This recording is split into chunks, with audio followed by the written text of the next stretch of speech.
Donc, bienvenue à toutes et à tous à ce webinaire au sujet de mon espace santé et des actions promoteurs que nous allons tâcher d'enclencher au niveau régional.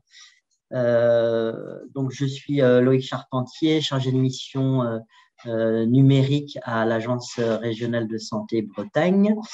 Voilà, je m'occupe notamment de mon espace santé et puis des aspects aussi Ségur côté médico-social. Voilà, je ne présente plus l'agence, vous connaissez la structure, voilà, compétente pour mener la politique de santé au niveau régional, que ce soit de la prévention aux soins en passant par l'accompagnement médico-social, justement. Voilà, vous nous connaissez. Je laisse la parole à Fanny. Bonjour à tous. Donc moi je suis Fanny Lenné, chargée de mission à la coordination régionale, donc côté assurance maladie, et je suis également donc interlocutrice sur le numérique en santé. Donc peut-être aussi donc vous présenter Aurélie Le Gouern qui est ici du GCSI Santé. Aurélie. Oui. Allô, vous m'entendez? Oui, on on t'entend t'entend, très Aurélie. bien. Bonjour à tous, Aurélie Le Gouern, je suis chargée du programme Ségur au sein du GCSI Santé Bretagne, qui est une structure qui accompagne les professionnels de santé dans la mise en œuvre des différents projets numériques en lien avec l'ARS et l'assurance maladie. Très bien, merci Aurélie. Voilà, donc démarrons sans plus attendre ce webinaire. Je voulais juste rappeler un petit peu le contexte qui est le nôtre. Le numérique, les usages numériques que nous portons depuis plusieurs années s'inscrivent dans la feuille de route du numérique en santé. Vous avez déjà vu ce schéma. Depuis plusieurs années, voilà, ont été mis en place les référentiels, les services socles. Ce sont un petit peu les bases de notre maison. Les services socles que nous allons de nouveau évoquer en démarrage de ce webinaire. Aujourd'hui, on en est à l'étape de la construction de la maison, avec notamment l'arrivée de mon espace santé. Mon espace santé, qui est un petit peu la concrétisation côté citoyen de ces services socles qui visent à favoriser le partage fluide et sécurisé des données de santé entre professionnels de santé, mais justement aussi vers également le citoyen. Nous allons y revenir un petit peu plus tard. Le Ségur numérique, actuellement, c'est un accélérateur de cette feuille de route. Un accélérateur porté par un investissement historique de 2 milliards d'euros, qui nous permet de mener différents programmes d'accompagnement dont vous avez entendu parler. L'idée, c'est vraiment, encore une fois, l'objectif, c'est de pousser le partage fluide et sécurisé des données de santé à travers ces services socles entre professionnels afin de faciliter le travail des professionnels et de fluidifier tout cela. Les services socles principaux, vous les connaissez. Nous avons le DMP, dossier médical partagé, l'INS, l'identifiant national de santé, la messagerie sécurisée de santé, qui permet d'échanger de façon sécurisée des données sensibles entre professionnels, mais on va le voir également à travers mon espace santé aussi. Et puis ProSanté Connect, la méthode d'authentification sécurisée pour permettre aux professionnels de santé d'accéder à leur SI. Donc, tous ces services socles sont en phase de déploiement, d'accélération en termes d'usage auprès de tous les professionnels, qu'ils soient sanitaires, médico-sociaux ou autres. Donc, les professionnels voilà, qui font partie du cercle de soins qui est représenté ici sur ces schémas. Donc, des professionnels qui peuvent communiquer ensemble avec la messagerie sécurisée de santé, verser des documents dans les dossiers médicaux, dans les DMP des patients, et puis utiliser voilà, tous ces services socles pour, in fine, dans le cas qui nous concerne, mon espace santé, converger vers le citoyen patient. Donc, mon espace santé, justement, c'est un petit peu la concrétisation de côté citoyen, hein, j'entends la concrétisation de tous ces efforts portés sur le numérique depuis ces dernières années. Et mon espace santé arrive. Oserais-je dire, mon espace santé est là. Puisque effectivement, depuis le 31 janvier de cette année 2022, il est possible d'activer mon espace santé et de commencer à utiliser ce nouveau service public numérique voilà, de façon autonome. Et je vais laisser la parole à Fanny pour la suite.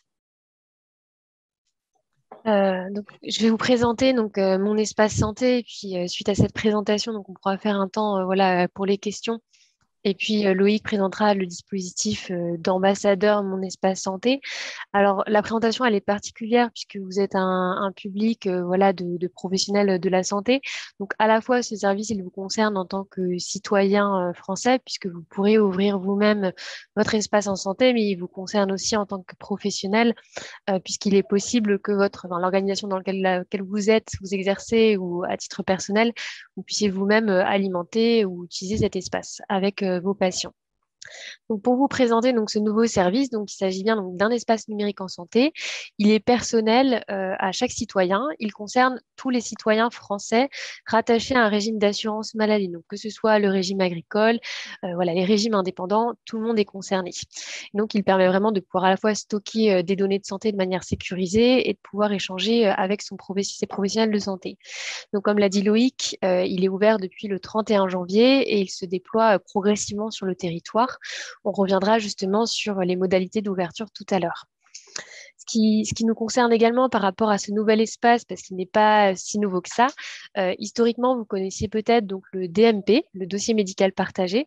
Donc, c'était un espace qui était également à disposition des citoyens pour y mettre ses données administratives, ses différents documents de santé. Il n'était plus possible jusqu'à cet été d'ouvrir des dossiers médicaux partagés, justement parce qu'il y avait l'arrivée de Mon Espace Santé en 2022. Alors, pourquoi on est passé justement à Mon Espace en santé et quel changement? Alors, le DMP, en fait, ça va devenir une brique de Mon Espace en santé, mais en fait, la grosse modification, celle qui est majeure, c'est notamment en fait dans les modalités d'ouverture de cet espace.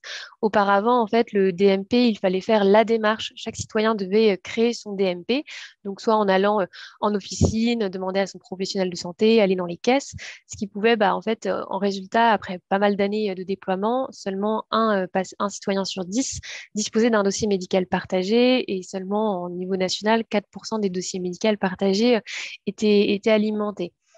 Donc justement, Mon Espace Santé, on change d'optique. Les espaces vont pouvoir s'ouvrir de manière automatique si le patient ne s'y oppose pas, ce qui a priori devrait faciliter son déploiement. Donc ça, c'était pour la présentation très généraliste. Maintenant, ce qu'on va vous présenter, c'est les différentes fonctionnalités, puisque pareil, il y a des petits changements par rapport au DMP. Donc, on retrouve effectivement un dossier médical qui permet d'alimenter des documents. Donc, on pense aux ordonnances, aux comptes rendus d'hospitalisation, les analyses de biologie. Et donc, en fait, ça reprend vraiment en fait, les fonctionnalités qui pouvaient exister dans le DMP. Mais à noter que, voilà, au niveau de l'ergonomie, tout ça s'est amélioré. Donc, c'est plus facile de classer les documents. Mais par exemple, si un patient disposait déjà d'un DMP, toutes les données qu'il avait pu renseigner et les documents qui étaient déposés sont automatiquement retransférés sur son espace santé. Donc ensuite, une nouvelle fonctionnalité qui est la messagerie sécurisée et donc qui permet chaque usager pourra en disposer d'une et permettra d'échanger avec son professionnel de santé. Et ça, on va vous le présenter plus en détail tout à l'heure. Et deux nouvelles fonctionnalités également, mais qui ne sont pas encore disponibles pour le moment, mais qui le seront courant 2022. Il s'agit donc d'un agenda. Donc, ça permettra en fait à l'usager de fixer tous ses rendez-vous de santé importants, d'y retrouver tout son historique, d'avoir les grands rendez-vous prévention. On pense notamment au calendrier vaccinal. Voilà, on aura les grosses échéances, les grandes dates, donc ça sera plus facile pour garder une trace de sa santé. Et justement, pour faire le lien avec le catalogue de services, celui-ci répertoriera un bon nombre d'applications pour prendre soin de sa santé. Donc, ça peut être des applications à la fois de téléconsultation, de télésurveillance pour suivre certaines pathologies, certaines maladies, pouvoir avoir aussi des applications plus du quotidien, des podomètres, ce genre de choses. Et donc, ça pourrait aussi avoir un intérêt avec l'agenda, puisque il y aura une synchronisation. Par exemple, beaucoup utilisent la plateforme Doctolib. Il pourrait y avoir une synchronisation des rendez-vous via l'agenda. Donc, ce qui permettra vraiment voilà, d'avoir toutes les informations, en fait, globalement, sur mon espace en santé du citoyen répertoriées à un même endroit. Donc, maintenant, on va vous présenter plus en détail donc, 2 fonctionnalités qui sont disponibles dès maintenant. Donc tout d'abord le dossier médical partagé. Et oui, juste petit aparté à noter, donc c'est que pour l'instant, donc mon espace santé, il est disponible donc sur le site internet monespacesanté.fr. Il y est accessible, voilà, dès maintenant, vous pouvez vous y connecter. Par contre, l'application n'est pas encore développée, mais le sera au printemps 2022. Donc voilà, ça c'est une évolution du produit à venir. Donc sur la partie de dossier médical justement, donc pour rappel, il peut être alimenté donc par le patient, par le professionnel de santé. Qu'est-ce qu'on y retrouve? On y retrouve notamment les documents de santé. Donc là, c'est ce qu'on peut voir à droite de votre écran. Donc ça correspond à ce qu'on a pu mentionner tout à l'heure. Voilà les résultats de radiologie, les échographies, les scanners, les IRM, les ordonnances, les comptes rendus d'hospitalisation par exemple. Donc ce genre de documents qui peuvent être notamment déposés par les professionnels de santé. On y retrouve également des mesures de santé. Donc là, l'assuré peut déjà le renseigner à l'ouverture de son espace. Il s'agit de renseigner sa taille, son poids, ses mesures. Il y a également un profil médical, donc c'est un volet qui est assez intéressant puisqu'on peut donc soit le patient, soit le professionnel de santé peut renseigner les maladies et sujets de santé, les différents traitements et allergies. Donc ça, c'est des données qui peuvent être intéressantes, notamment si on pense aux interactions médicamenteuses qui peuvent être possibles quand on voit des professionnels de santé qui ne se connaissent pas forcément ou voilà un nouveau professionnel, ça peut être utile de le renseigner. Donc, les mesures, comme on l'a évoqué, également les antécédents familiaux, des informations administratives et puis l'historique des soins. Donc voilà, toute cette partie, elle est très utile et en fait, elle est facilement, on peut facilement la donner à son professionnel de santé puisqu'on peut, voilà, il y a un onglet télécharger qui permet en fait de télécharger la synthèse de ces informations et la donner à un professionnel de santé. On peut imaginer par exemple avant une hospitalisation qui ait un intérêt à communiquer ces informations à son professionnel en amont. Donc ça, c'est pour la partie profil médical. Et donc voilà, il y a le carnet de vaccination qui est également intégré. Donc, concernant le focus sur le DMP, voilà, donc là, c'est tout ce qu'on a pu évoquer tout de suite. En fait, par rapport au DMP, avant, on ne pouvait pas forcément classer tous ces documents. Ils étaient voilà, parfois rangés de manière aléatoire. Donc là, on a une nouvelle ergonomie du produit qui permet vraiment de pouvoir les classer, les retrouver facilement. Donc déjà, on peut retrouver en fait les derniers documents qui ont été déposés, ce qui permet voilà, de suivre les dernières actualités voilà, en termes concernant la santé du patient. Et ce qu'on retrouve, donc, c'est des différentes rubriques. Donc voilà, ordonnance, imagerie, résultats de biologie, certificats médicaux, prévention, compte rendu, pièces administratives, et puis la synthèse de mon profil médical, donc qu'on a évoqué tout à l'heure, où on retrouve les antécédents médicaux, les traitements, les allergies. Donc voilà, ça c'est une fonctionnalité assez intéressante, en sachant que voilà, ça c'est des nouveautés en fait du produit côté patient. Donc vous-même, si vous ouvrez votre espace en santé, vous verrez que voilà, les fonctionnalités ont pu être modifiées, et puis pareil que l'espace a changé en lui-même. Par contre, côté professionnel de santé, l'accès et l'alimentation du dossier médical ne changent pas. Ce sont exactement les mêmes connecteurs et les mêmes comment dire, les mêmes voilà, choses à faire au niveau de votre logiciel pour l'implémenter. Il n'y a pas de changement de ce côté-là. Donc, on va pouvoir continuer sur notre présentation, donc justement donc, sur la messagerie sécurité citoyenne. Donc, sur le DMP, donc, pas de changement, en tout cas côté professionnel, mais des changements du produit côté usager. Messagerie sécurisée citoyenne, pareil, c'est une grande nouveauté, donc à la fois pour les citoyens, puisqu'ils n'en disposaient pas d'une auparavant, et pour les professionnels de santé, puisqu'ils vont pouvoir enfin communiquer de manière sécurisée avec leurs patients. Donc, elle permet d'échanger de manière sécurisée donc, des documents, des pièces jointes, des données.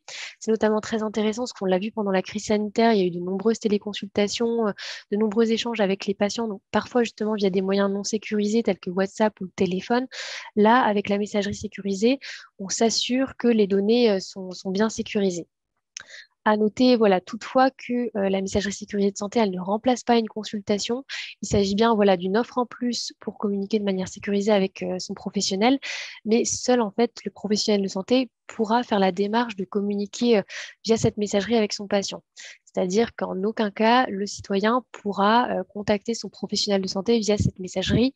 Il n'y est pas autorisé, ça n'est pas possible en fait d'un point de vue technique.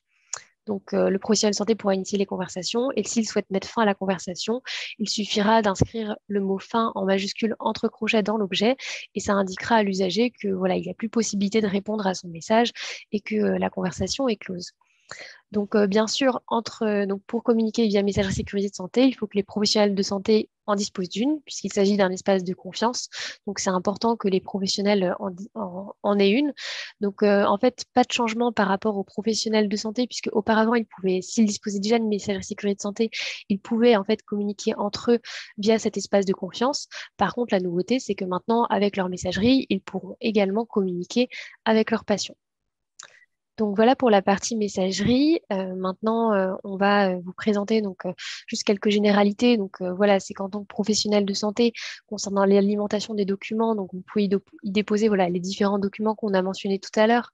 Donc les comptes rendus de biologie, radiologie, profil médical du patient. Donc tout ça via votre logiciel de métier sans changement. L'assurance maladie peut également déposer des documents. Donc, on pense notamment à tout l'historique de soins qui est disponible voilà, sur une période d'1 an sur l'espace en santé. Donc, comme ça pouvait déjà être le cas dans le DMP. Les patients peuvent également y retrouver leur attestation vaccinale Covid-19, donc le cas échéant. À noter quand même que seuls les professionnels de santé habilités peuvent avoir accès à ce dossier médical et voilà, cela n'empêche pas non plus de demander le consentement qui est obligatoire et préalable à la consultation. Donc ça, c'est un prérequis et bien évidemment, les mutuelles, les employeurs ou tout autre acteur n'ont pas accès au dossier médical. C'est vraiment le carnet numérique du patient, voilà, son coffre-fort. Et donc, les informations sont accessibles uniquement par lui et ses professionnels de santé qui l'y autorisent. Et donc, ça me permet de faire le lien justement avec la sécurité des données. Donc, juste pour rappeler assez rapidement que les données sont hébergées en France et que la sécurité des données est bien garantie par l'assurance maladie. Donc, ça, c'est vraiment pour la sécurité du produit. Et en termes de sécurité de l'usager, donc l'assuré doit s'identifier donc avec un identifiant personnel, notamment renseigner donc son numéro de sécurité sociale, plus le numéro. Ah, attention, il y a des échos. Faites attention avec vos micros. Et puis également, voilà, un code d'accès unique à renseigner à chaque connexion, donc qui sera reçu soit par SMS, soit par mail, c'est au choix, mais qui permet à chaque fois de s'assurer que l'authentification est bien sécurisée. Donc maintenant, ce qu'on va vous présenter, c'est notamment bah, voilà, comment on ouvre son espace en santé. Donc voilà, activer son compte. Donc, on a un processus de création qui est assez nouveau, comme je le disais, par rapport au DMP, puisqu'on n'est plus dans une démarche d'aller ouvrir son dossier médical. Celui-ci peut s'ouvrir de manière automatique. Alors, comment ça se passe très concrètement? Les assurés qui disposent d'un compte Amélie vont recevoir un mail voilà, pour les informer qu'ils peuvent ouvrir leur compte Mon Espace Santé. Si le patient ne dispose pas d'un compte Amélie, il va le recevoir par courrier postal. Donc, ça correspond à 35% de patients qui vont le recevoir via ce canal-là. Là, deux possibilités s'offrent à eux s'ils décident de se connecter sur le site internet monespaceensante.fr. On leur demandera en fait soit d'activer leur profil, soit de s'y opposer. C'est voilà, les deux possibilités sont aussi évidentes l'une que l'autre. Et si jamais il décide de ne pas forcément aller faire cette démarche de l'activer, au bout de 6 semaines, il sera notifié que son espace en santé sera créé et seulement à partir de ce moment-là, les professionnels de santé pourront alimenter ce dossier médical et envoyer des messages via la messagerie sécurisée de santé. Donc voilà pour le processus de création, mais pour que ça soit plus éclairant, ce qu'on va faire, c'est vous montrer une démo du produit et puis justement de cette démarche d'activation. On va vous lancer une petite vidéo.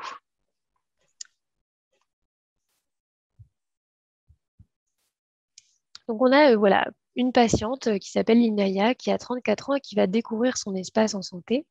Donc, elle n'a pas de compte Amélie, donc elle reçoit une lettre par la poste qui la notifie donc, de l'ouverture de ce compte. Donc, elle a 3 enfants, donc ça veut dire qu'elle va recevoir 3 notifications pour ouverture de compte dans un même courrier.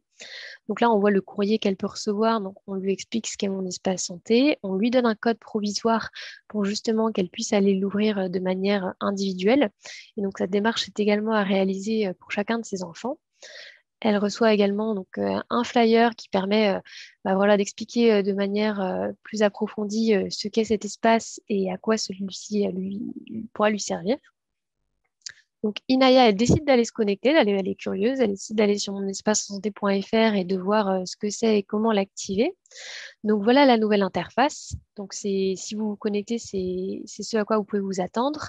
Donc là, ce qu'on peut voir, c'est que voilà, on rebalaye l'accueil avec les différentes fonctionnalités de mon espace en santé. Donc, on voit qu'on a bien le profil médical. Donc, on vous a présenté tout à l'heure. On explique également qu'il y a un onglet documents de santé qui correspondait auparavant à ce que pouvait proposer le dossier médical partagé. On a également la messagerie sécurisée de santé qui est la nouveauté qui permet d'échanger avec les professionnels de santé.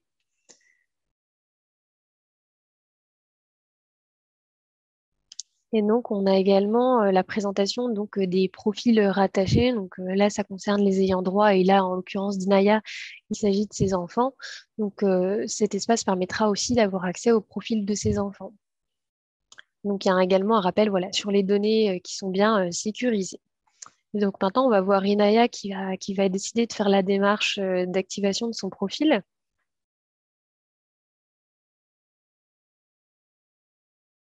Donc, voilà, elle va cliquer sur activer mon espace. Et donc là, elle va commencer la démarche. Ce qu'elle va faire, c'est qu'elle se munit de sa carte vitale. Elle rentre son numéro de sécurité sociale, le code provisoire qu'elle avait reçu par voie postale. Vous pouvez également le recevoir par email. Elle doit également renseigner le numéro série de sa carte vitale. Donc, elle voit qu'il y a 2 profils qui y sont rattachés. Donc, vous voyez, c'est très simple. Soit elle peut décider d'activer son espace, soit elle peut s'y opposer, en sachant qu'il est bien précisé qu'à tout moment, elle peut changer d'avis et soit faire la démarche d'opposition via mon espace en santé.fr via un formulaire, soit via la plateforme téléphonique 3422. Donc là, ce qu'elle fait, c'est qu'elle renseigne différentes informations, notamment son adresse mail.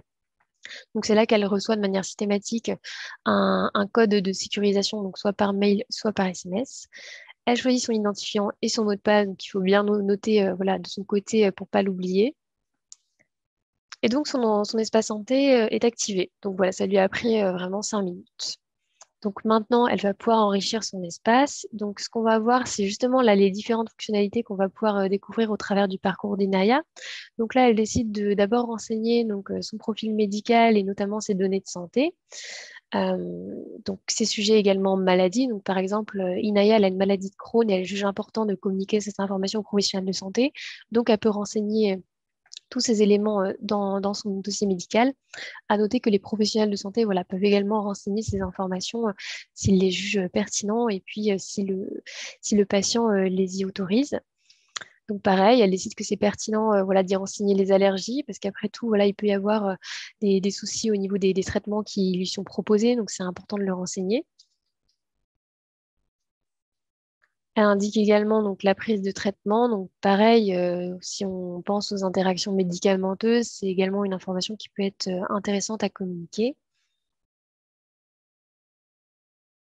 Et donc voilà, là, elle a déjà pu compléter en fait des premières informations qui seront accessibles aux professionnels de santé qu'elle y autorise. Donc là, justement, on va voir ce côté autorisation des professionnels de santé. Donc Inaya se rend dans ses paramètres. Donc on y retrouve toutes ces informations personnelles.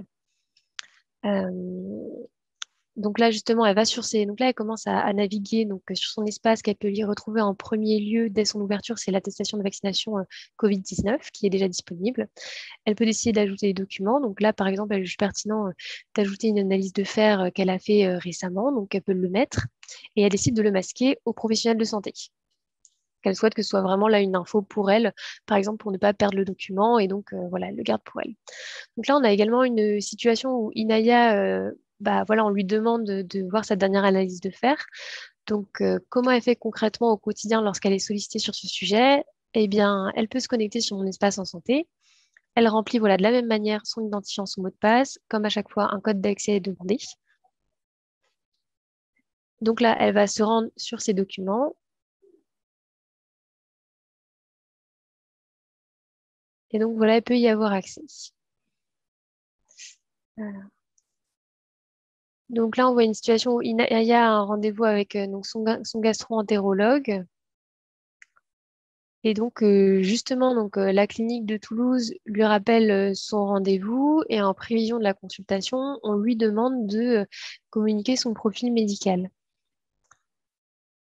Donc là, c'est assez pratique puisque grâce à la messagerie sécurisée, donc en amont de ce rendez-vous, elle peut faire télécharger en fait une synthèse de son profil et la transmettre via messagerie sécurisée de santé à son professionnel de santé en amont du rendez-vous.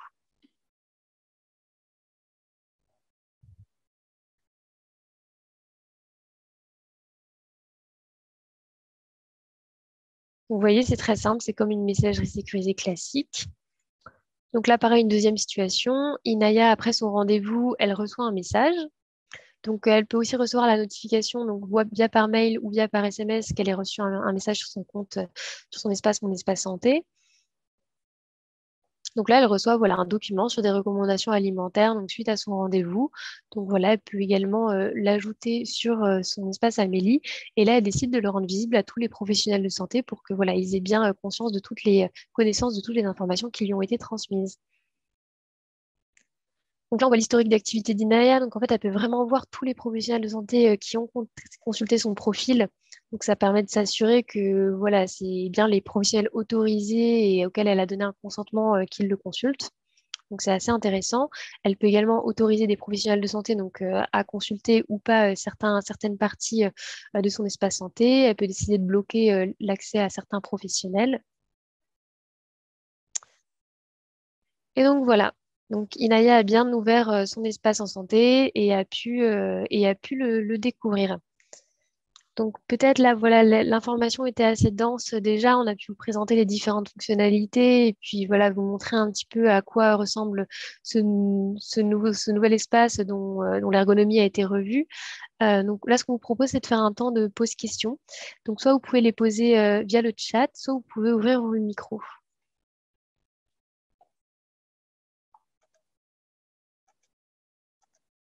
Dans tous les cas, sinon, on fera d'autres temps de questions un peu plus tard. On va vous montrer des cas d'usage. Voilà, donc il y avait une première question. Un pharmacien d'officine est-il éligible pour promouvoir l'espace santé? Donc oui, tout à fait. On va aborder le sujet de la promotion de mon espace santé. Vous verrez que tout le monde peut s'engager dans cette dynamique à son niveau pour promouvoir au niveau de sa sphère d'influence, au niveau de sa patientèle.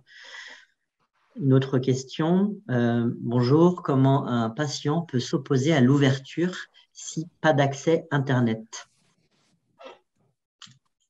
Alors, s'il n'a pas accès à Internet, il a quand même un autre canal qui est disponible. Donc, pour rappel, soit il peut aller sur Internet, donc sur le site monespaceensante.fr, Il remplir n'a le pas d'accès formulaire. Internet, justement. Ouais. Voilà. Je rappelle juste, il y a quand même ce OK. volet-là. Et sinon, il y a l'autre canal qui est par téléphone. Donc, il faut appeler le 3422. C'est une plateforme téléphonique qui est dédiée à mon espace santé. Et là, les conseillers sont en mesure de prendre en compte la demande d'opposition et de le faire pour l'assurer. Donc, voilà. Il n'y a pas de difficulté à ce niveau-là. Mais après, sinon, il peut toujours se rendre dans une médiathèque ou des choses pour avoir accès à un ordinateur et pouvoir faire la demande d'opposition. Donc, c'est le 3422.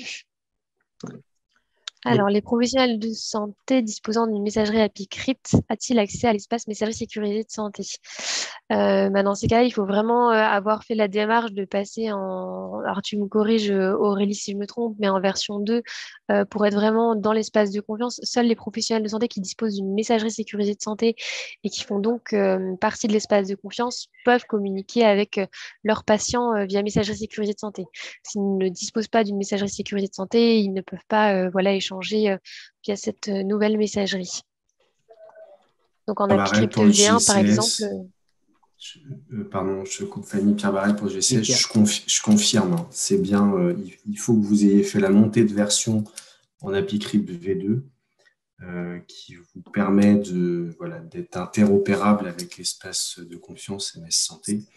Si vous avez la moindre difficulté là-dessus, n'hésitez pas à solliciter le support d'Apicel qui pourra vous confirmer tout ça et vous accompagner dans les manipulations qu'il y aurait à réaliser pour faire cette montée de version. Merci Pierre Barrel, donc du GCS e-Santé Bretagne. Quelle articulation prévue avec le DP? J'imagine que vous parlez du DMP. Ou dossier pharmaceutique peut-être. Ah, pardon. Alors, c'est en prévision. Il y a au niveau national, voilà, il y a une task, alors ce qu'on appelle un groupe de travail qui a été mis en place avec les professionnels du milieu et notamment donc, voilà, les officines pharmaciens pour voir voilà, comment ça allait se faire au niveau de l'articulation. Actuellement, il n'y en a pas encore, mais c'est en réflexion voilà, au niveau national.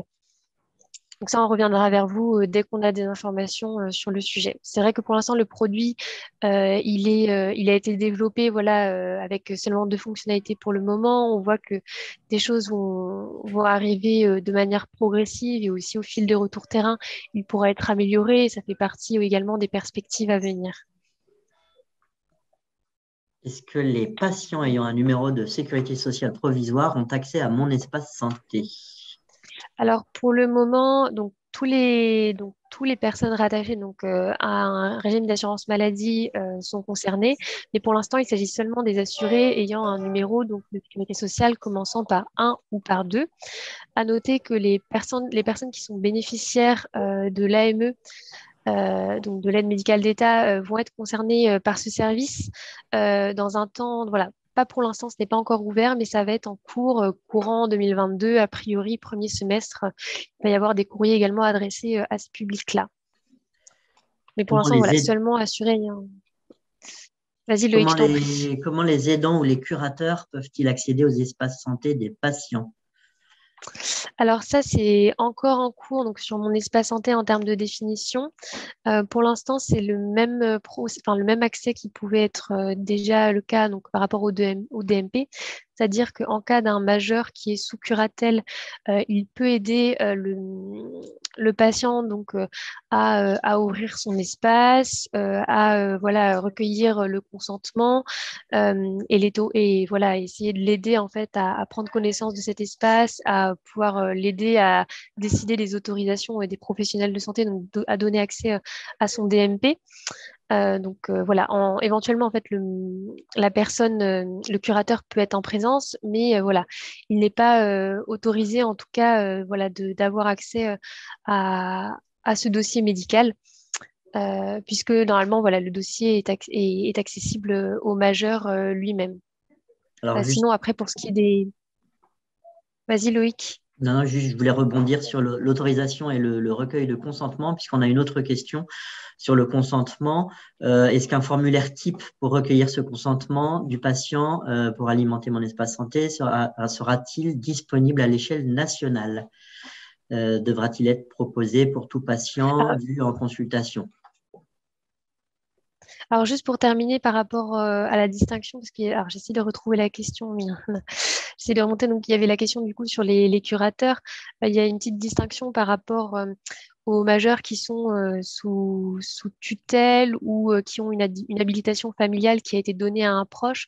Dans ces cas-là, voilà, il faut toujours rechercher le consentement du patient, mais le tuteur ou la personne qui a une habilitation familiale peut être en mesure d'accéder à l'espace santé du patient. Voilà, c'est la petite distinction entre curateurs et puis majeurs, enfin, entre les majeurs en curatelle ou les majeurs qui sont sous tutelle.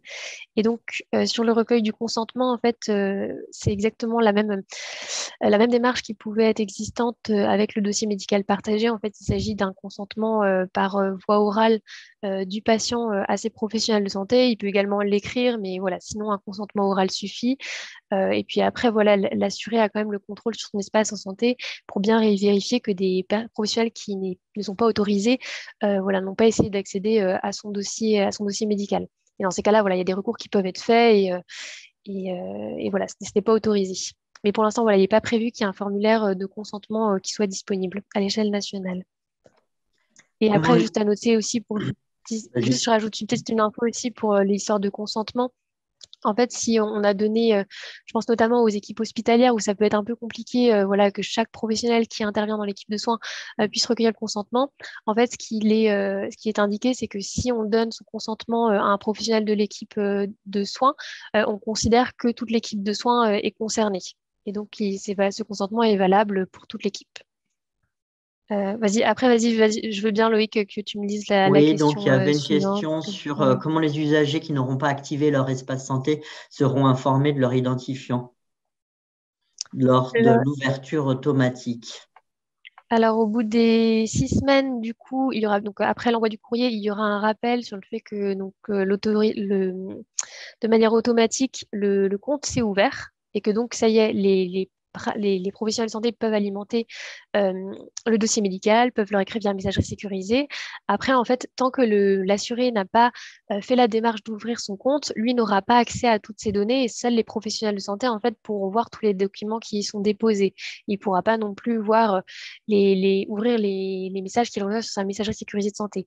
Donc là, ce sera la même démarche à effectuer s'il veut y avoir accès. Ça sera se munir de sa carte vitale, se munir de son code provisoire, en sachant que c'est pas grave s'il a perdu son courrier. Il peut en fait générer un code provisoire de manière très facile sur le site internet. Et là, pareil, il devra faire la démarche d'ouverture de compte classique. Donc voilà, il y aura un premier appel après les 6 semaines quand l'ouverture se fera de manière automatique. Il y aura également un rappel en décembre 2022 pour bien réinformer le fait que voilà, il y a un dossier qui est ouvert et qui est potentiellement alimenté et que le patient peut faire la démarche de l'ouvrir et d'y avoir accès. Beaucoup de questions quand je dis qui ouvrir, c'est de tombent l'activer. sur l'alimentation. Les médecins de ville n'alimentant pas beaucoup les DMP, quel dispositif pour les inciter à le faire?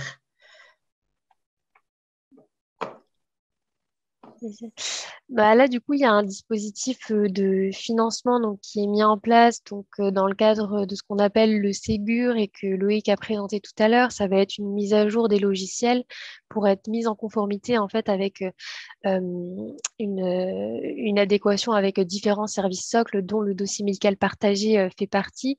C'est-à-dire que dans le cadre du Ségur, un cahier des charges a été élaboré de sorte que en fait, l'ajout de documents dans le dossier médical soit facilité, qu'il n'y ait plus à faire un clic droit, un clic gauche et que voilà, ça soit fait de manière assez facile, en sachant que pareil pour certains, donc là ça concerne les logiciels notamment des libéraux, pour d'autres logiciels, l'ajout de documents pourrait être fait de manière automatique et je pense notamment au laboratoire, les comptes rendus pourront être alimentés et envoyés de manière automatique. Pareil, voilà, pour certains documents hospitalier, ça pourrait être fait de manière automatique. Donc ça va vraiment contribuer en fait à l'alimentation du dossier médical partagé parce que ça sera facilité. Après, c'est vrai que ce qui va aussi peut-être augmenter cette alimentation du dossier médical partagé, c'est de savoir que quasiment tous les patients, a priori, à part ceux qui s'y opposent, disposeront d'un dossier médical. Donc c'est vrai que les professionnels de santé n'auront plus forcément à se poser la question de la présence ou non d'un dossier. Là, c'est vrai que ça sera vraiment accessible à tous les citoyens et professionnels.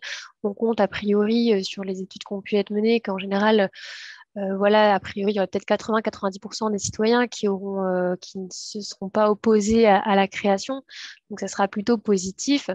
Et puis, c'est vrai qu'auparavant, si vous étiez médecin ou pharmacien et qu'autour de vous, aucun professionnel de santé n'alimentait, vous n'aviez pas forcément un intérêt à aller l'alimenter vous-même ou aller le consulter. Là, c'est vrai qu'avec les financements pour la mise à jour des logiciels pour rendre plus facile l'alimentation, le fait que les patients vont eux aussi beaucoup plus disposer d'un espace, il y aura beaucoup plus d'intérêt à la fois à l'alimenter et le consulter. Donc voilà, on mise sur ça, mais on verra en 2022 voilà, les premiers retours que l'on a sur le sujet. Voilà, donc justement sur l'alimentation automatique de mon espace santé via les logiciels métiers, effectivement, il y a des accompagnements qui existent pour booster l'interopérabilité de ces logiciels, avec notamment le programme SONS. L'idée est que les éditeurs se fassent référencer. Vous pourrez ainsi bénéficier de montées de versions financées entièrement pour que ces logiciels soient compatibles et puissent verser directement des documents dans le dossier médical. Une convergence espace Amélie est-elle prévue avec mon espace santé, Fanny? Non, alors pas de convergence de prévu. Pour rappel, vraiment, Amélie, on est vraiment sur des données administratives. Voilà, ça peut être alimenté par l'assurance maladie. Mon espace en santé, c'est vraiment un espace qui est personnel, qui est privé et c'est vraiment à disposition de l'usager. Par contre, ce qui va être fait, c'est que comme je vous l'ai présenté tout à l'heure, mon espace santé a 4 fonctionnalités. Un catalogue de services en fait partie. Et donc, dans ce catalogue de services, on peut imaginer qu'il y aura notamment l'application Amélie qui sera dessus. Et voilà, il n'y aura pas de lien en tout cas direct et c'est pas prévu. Un officinal, je pense qu'on va terminer avec cette question puisque l'heure avance et on a encore quelques informations à vous présenter. Un officinal pourra-t-il facilement alimenter, par exemple, une fiche de synthèse de BPM? Totalement, en fait. Les bilans de médication partagés, ils peuvent les mettre à disposition, en fait, tant qu'en fait, ça fait partie des documents autorisés dans la matrice et que de toute façon, le professionnel de santé y est habilité et qu'il a reçu le consentement du patient à alimenter son dossier médical, voilà, il n'y a aucun souci à transmettre ce type de documents sur le dossier médical partagé du patient. Voilà, je vous propose de visualiser un ou deux petits cas d'usage et très rapidement de parler de la notion de la dynamique de promoteur, puisque c'est aussi l'objectif de ce webinaire. Donc, un premier cas d'usage.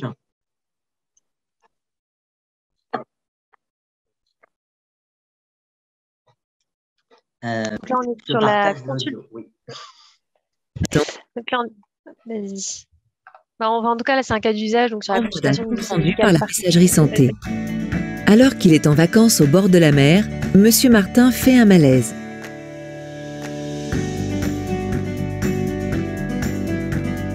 Sa femme décide de l'emmener voir un médecin immédiatement sur place. Après l'avoir écouté, le médecin se rend sur le DMP de Monsieur Martin en mode bris de glace. Il peut alors consulter les remboursements de soins les plus récents et les derniers résultats d'analyse du patient. Le docteur Richard rédige, imprime et donne son ordonnance à Monsieur Martin. Via sa messagerie santé, le docteur Richard envoie au patient et à son médecin traitant un compte-rendu de la consultation. Le patient reçoit ce compte-rendu directement dans la messagerie sécurisée de son application Mon Espace Santé. Monsieur Martin et sa femme peuvent à nouveau profiter de leurs vacances.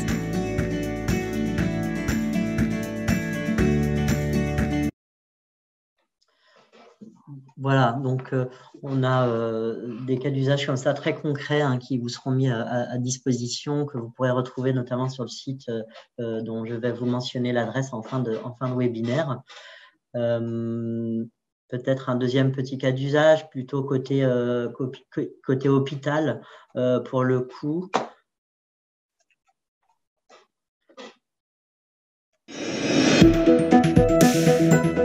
Consultation d'un compte-rendu d'hospitalisation dans le DMP, puis dépôt d'une ordonnance dans le DMP. Suite à son opération de la hanche, une patiente consulte son médecin traitant. En se rendant sur le DMP de sa patiente, le médecin retrouve facilement le compte-rendu de l'opération dans les derniers documents ajoutés. En raison de douleurs persistantes, le médecin rédige une ordonnance de renouvellement dentalgique qu'il enregistre directement dans le DMP de sa patiente. Il imprime ensuite l'ordonnance et la remet à sa patiente. Avec son application Mon Espace Santé, la patiente retrouve l'ordonnance que le médecin vient de lui remettre. Elle pourra la réimprimer en cas de besoin.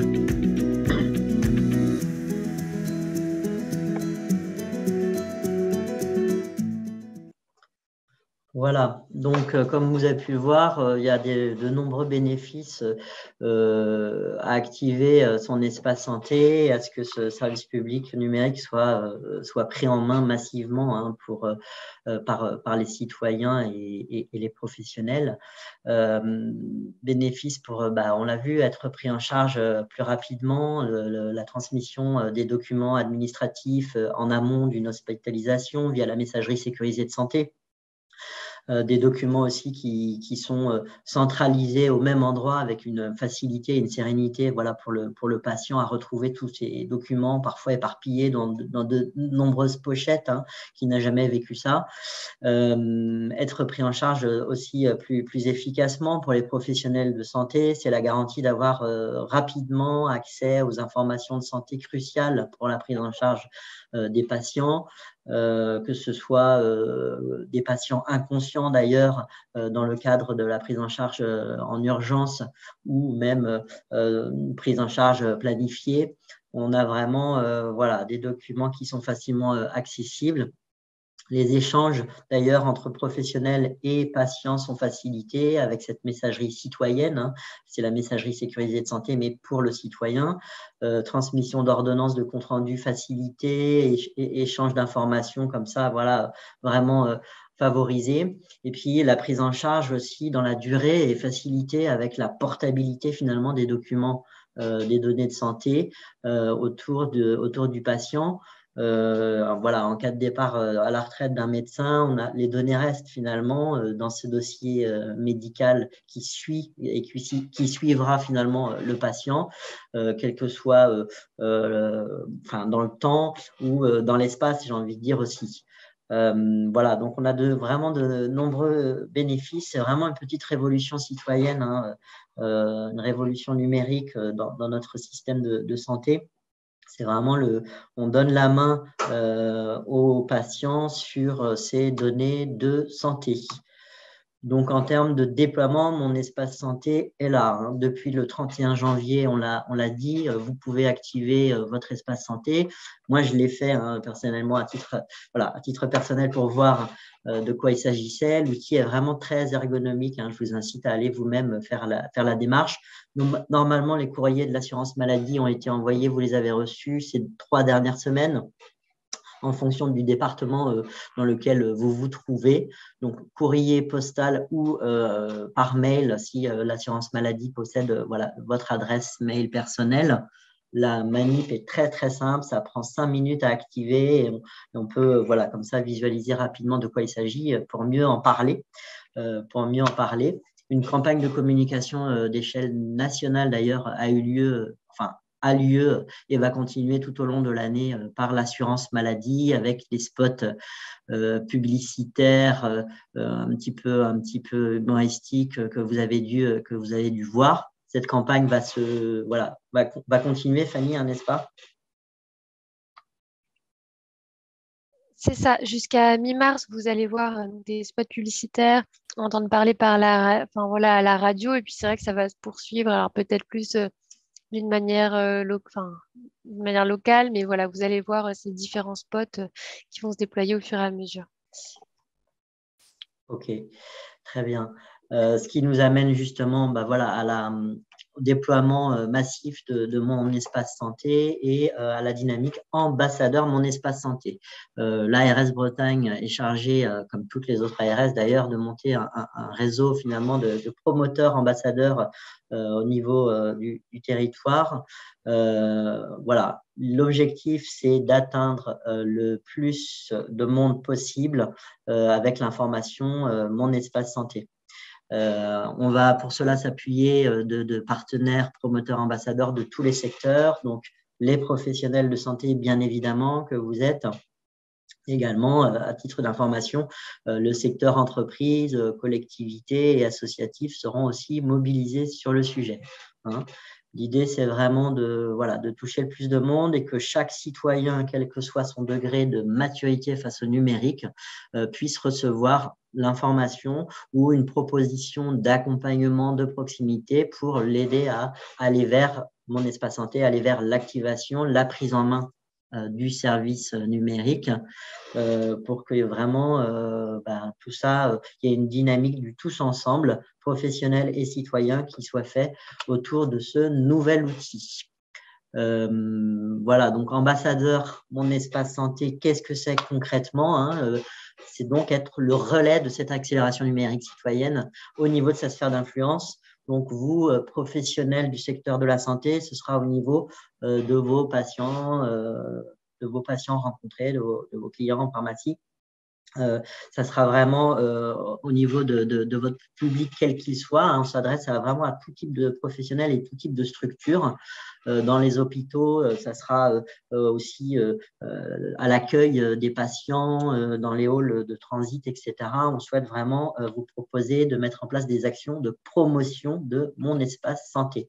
Alors, vous allez me dire quel bénéfice ma structure, mon entité aurait à s'engager dans un tel dispositif volontaire et bénévole. promouvoir la coordination des soins entre professionnels. Hein. On l'a vu, il y a un réel enjeu de société, voilà, à ce que ce nouveau service numérique soit adopté massivement par le public. Et ça visera aussi à améliorer et à faciliter le travail des professionnels que vous êtes, hein, à tous les niveaux, que ce soit pour la prise en charge, le suivi, etc., l'information du patient. L'outil va favoriser finalement la qualité des parcours de santé des patients. Et cette dynamique promoteur, ambassadeur, elle vise vraiment aussi à accompagner tous les publics, même les moins numérisés, dans la prise en main, encore une fois, de cet outil. Donc, on veut toucher vraiment tout le monde. Donc, c'est pour ça qu'on passera aussi par les entreprises et les collectivités. Mais voilà, le vecteur professionnel de santé est quand même le vecteur aussi privilégié pour déployer ce nouvel outil numérique de santé. Alors, qu'est-ce qu'on vous proposera comme action ambassadeur? On va vous proposer des relais de communication à minima par des affichages, la distribution de flyers à titre informatif vers les patients, vers les usagers. Vous pourrez aussi être accompagné pour mettre en place des communications web sur vos sites intranet, sur vos portails, sur vos sites web. On pourra aussi vous proposer de mettre en place des sensibilisations pour des larges publics, parce qu'il ne faut pas oublier que l'activation de Mon Espace Santé, c'est aussi tous les collaborateurs, par exemple, dans un hôpital, à titre personnel, sont poussés à activer leur propre espace santé, au-delà de promouvoir aussi l'activation de ceux des patients rencontrés. Donc, on pourra organiser des sensibilisations sur un large public pour promouvoir ces enjeux. On pourra aussi mettre en place des démonstrations un petit peu plus fines et des outillages pour des référents Mon Espace Santé identifiés dans les grosses structures. Référents qui pourront, à leur tour, être des accompagnants internes pour l'activation de Mon Espace Santé. Enfin, encore une fois, pour les gros événements ou les lieux brassant vraiment du public, on pourra envisager la mise en place de stands temporaires, événementiels, pour accueillir, accompagner, informer les patients, les publics de passage à l'activation, vraiment à la prise en main de ce service public. Donc voilà, un certain nombre d'actions qu'on vous proposera clé en main. Promoteur ambassadeur Mon Espace Santé, c'est vraiment œuvrer main dans la main à diffuser ce service public, et il y a vraiment un enjeu de société, vous l'aurez compris. Donc on vous sollicite pour relayer ces actions au sein de votre sphère d'influence. En termes de perspective calendaire, l'étape actuelle, donc la première étape de sensibilisation et je l'espère d'adhésion au dispositif, voilà, c'est maintenant vers les différents secteurs. La deuxième étape, c'est en avril, voilà, de définir les actions que vous souhaitez mettre en place dans vos structures. On reviendra vers tous ceux qui se sont manifestés, qui se sont engagés, qui ont pris un engagement de principe à promouvoir Mon Espace Santé. Vous allez le voir, je vais vous montrer, il y a un site web qui a été conçu spécifiquement pour la démarche et sur lequel je vous invite à vous rendre à l'issue de ce webinaire pour avoir toutes les informations, quelles qu'elles soient, sur le dispositif ambassadeur, mais aussi des rappels sur Mon Espace Santé. Il y a une riche foire aux questions qui vous permettra de trouver les réponses aux questions auxquelles nous n'avons pas eu forcément le temps de répondre. En tout cas, même par ce site, vous pouvez prendre contact via le formulaire et nous ne manquerons pas de vous recontacter, même si vous avez des questions à ce stade. Voilà, prenez contact. La troisième étape sera à partir du mois d'avril et pour les mois à venir encore de déployer les actions qu'on aura définies ensemble selon votre besoin spécifique et votre temporalité propre aussi. Voilà, à noter qu'il va y avoir vraiment un coordinateur régional Mon Espace Santé, des ambassadeurs Mon Espace Santé, qui va être chargé de cette mission exclusivement sur tout le territoire régional à l'ARS. Donc, cette personne n'est pas encore parmi nous et pour l'instant, je coordonne ces actions. N'hésitez pas d'ores et déjà quand même à prendre contact afin qu'on puisse avoir une meilleure perspective des actions qu'on pourra mener à l'échelle du territoire. le fameux site web qui a été spécifiquement conçu, hein, donc c'est promoteur, trait d'union, monespacesanté.bzh. Hein, c'est une initiative régionale. Donc, n'hésitez pas, je vous assure, à aller sur ce site. Vous aurez toutes sortes d'informations plus détaillées. Et puis surtout, via le formulaire, vous pouvez laisser vos coordonnées afin qu'on vous recontacte et qu'on vous accompagne à mener un certain nombre d'actions. Voilà, donc j'espère que c'est clair. Voilà, on a un vrai enjeu là, on a un nouveau service public vraiment innovant, vraiment novateur qui va permettre aux patients, aux citoyens de prendre la main sur leurs données, de gérer leurs données. Vous savez que c'est un service qui est très attendu par le public. Les sondages et les questionnaires ces dernières années, ces derniers mois l'ont prouvé. Il y a aussi un côté rassurant à ce que ce service de gestion des données de santé soit proposé par un service public et non pas par un GAFAM dont on ne sait pas forcément où partiront et quelle utilisation pourra être faite des données de santé.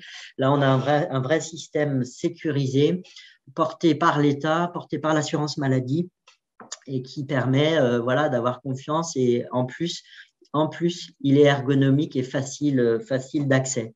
Donc, je vous invite d'une part à activer votre espace santé rapidement et d'autre part à venir prendre contact avec nous pour le promouvoir auprès d'un large public.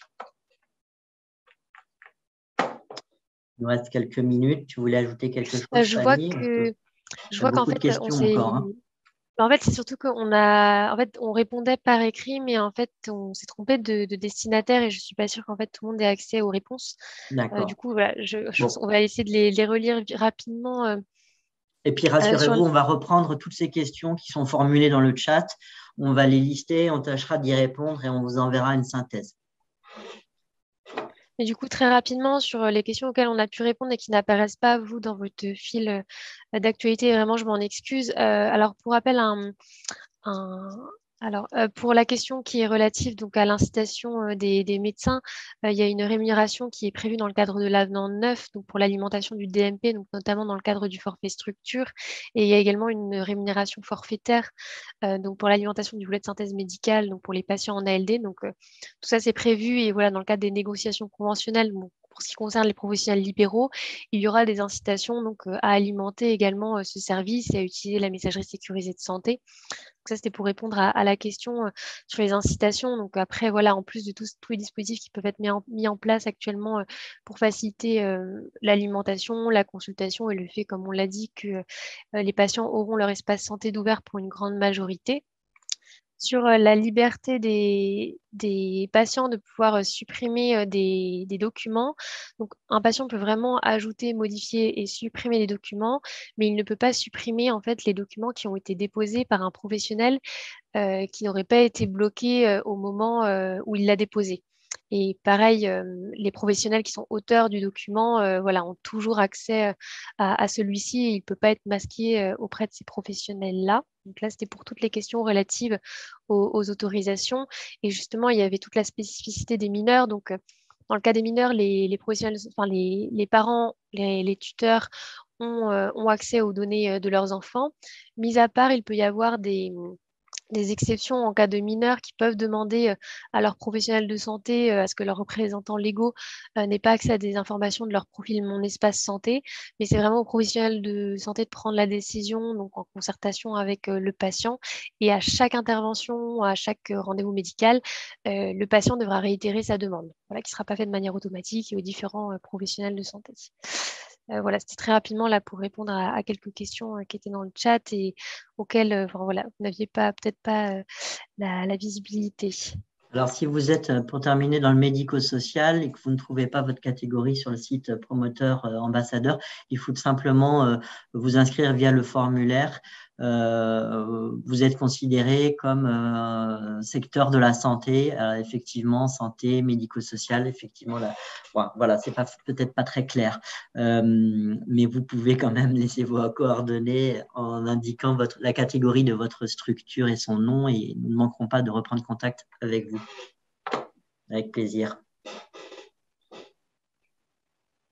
Donc, merci beaucoup pour votre participation à ce webinaire. Il y a un fort intérêt, on le voit, autour du sujet.